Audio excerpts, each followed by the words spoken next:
pokrovitelj razstave? No, pokrovitelj razstave je Univerzitetni klinični center, seveda v sodelovanju z mediko-historično sekcijo zdravniškega društva, katerega predsednik je profesor Borko, in mi smo zelo veseli, da lahko pripravljamo te razstave.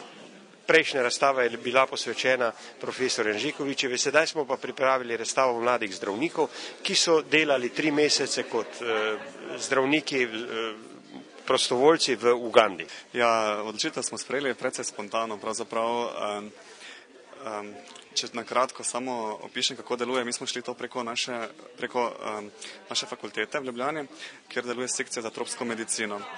In tam imamo v bistvu 1 leto trajajoč izbirni predmet tropska medicina, katerega namen je tudi, da se na koncu formirajo skupine in se gre dejansko v tropske kraje delati tropsko medicino. Se pravi, da se formira odprava in se odpravi v dežele tretjega sveta. No in ker sama ta sekcija za tropsko medicino želi spostaviti nekakšno kontinuiteto določenih lokacij, so se uveljavile 5 lokacij v Keniji, Zambiji, Madagaskarju, Papuji in pa v Ugandi.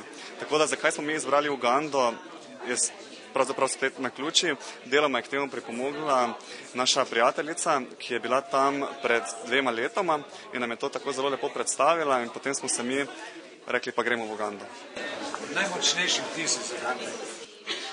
Najmočnejši vtis iz Ugande je to, da v bistvu ljudje, Ugančani, ki so kljub svoji zgodovini, vemo, da je v Ugandi dolga leta vladal Idi Amin, ki je naredil dosti grozot, da so kljub svoji zgodovini revščini, ki jih obdaja, v bistvu ostali zelo pogumni in ponosni ljudje. S preprostimi zdravili lahko pozdraviš najpogostejše bolezni, ki pravzaprav tam ogrožajo življenja.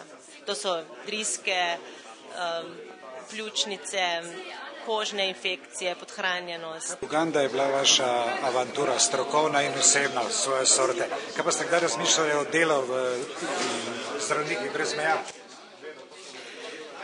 Ja, to je življenjska odločitev, se mi zdi, če se to odločiš, se pač odločiš enkrat. Tako da jaz zdaj zaenkrat še ne razmišljam, zdaj se mi zdi, da se moram najprej malo naučiti prej naše zahodne medicine, ker bom vseeno verjetno delala tukaj. Drugače pa je ostaja tako ena želja, mogoče zdaj ne vem, ali pa bomo videli. Zdi se pa mi pomembno to, da smo razstavo načrtovali ravno v teh dnevih pred kulturnim praznikom, da smo tudi na ta način počastili naš slovenski kulturni praznik.